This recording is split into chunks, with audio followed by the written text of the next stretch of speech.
Good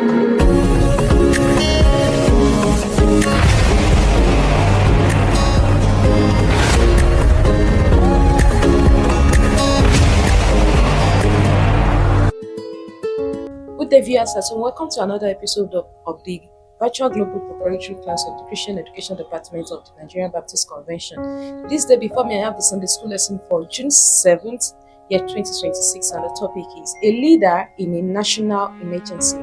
The text is taken from Judges chapter 4, verse 4 to 10, verse 14, and verse 21 to 22. The body text is Judges chapter 4, verse 4 to 5. Imagine a country where the highways are completely empty. Travelers avoid the main roads, slipping through hidden, windy bush path just to survive.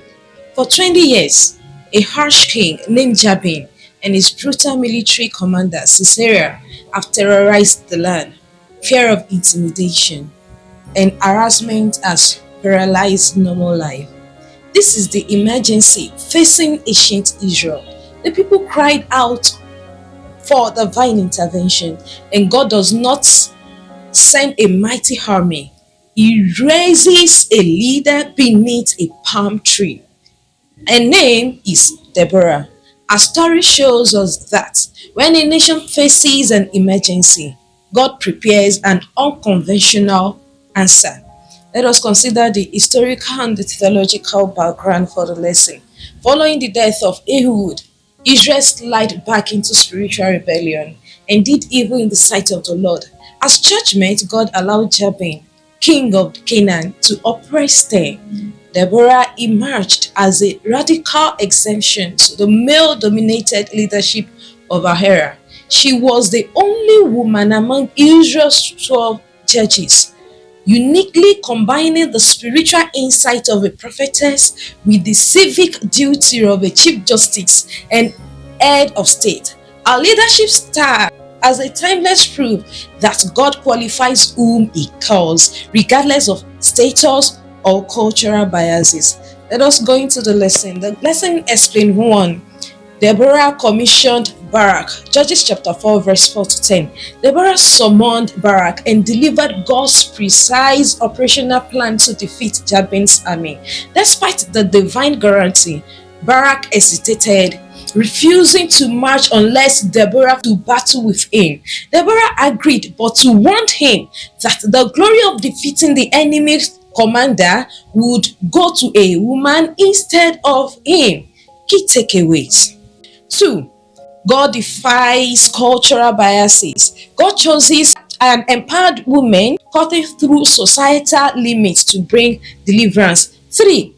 Hesitation cost glory. Barak's refusal to move without a visible safety net did not stop God's plan, but it cost him his personal crown of honor. Think on this. Are you waiting for human complaint before you obey a divine command? Lesson explained 2. The assurance of victory, Judges chapter 4, verse 14. When the moment of confrontation arrived, Deborah gave the decisive command to move. She firmly assured Barak that the Lord had already marched out ahead of him, throwing Sisera's chariot into absolute chaos. Key takeaway. 1. The battle is already won. When God commands an action, we must move forward in complete faith, knowing He has already cleared the path ahead of us. 2. God's word is entirely sufficient. We can rest assured that none of His promises will go unfulfilled. If God has already gone ahead of you, what are you still running from? Lesson explained 3. The fulfillment of Deborah's prophecy, Judges chapter 4, verse 21 to 22. As the battle turned against Canaan, Sisera fled on foot to the tent of Jael, a woman he assumed was an ally.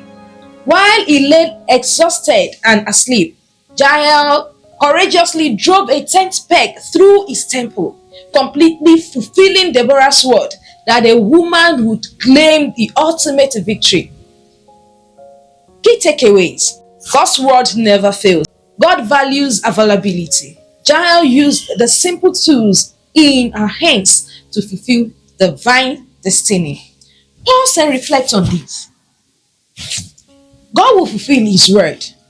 Will he have to use someone else to get it done? Practical actions for the week. 1.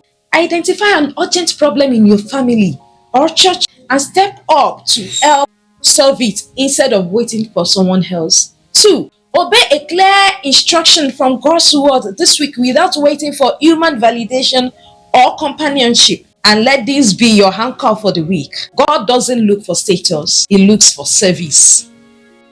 Are you ready to serve? That's nothing to do with your height. Has nothing to do with your gender. That's nothing to do with your color. It has nothing to do with your race. He's looking for an available vessel for service. I pray you'll be one this day. God bless you all. See ya. My name is Gladys Oluwatomilayo Adisa.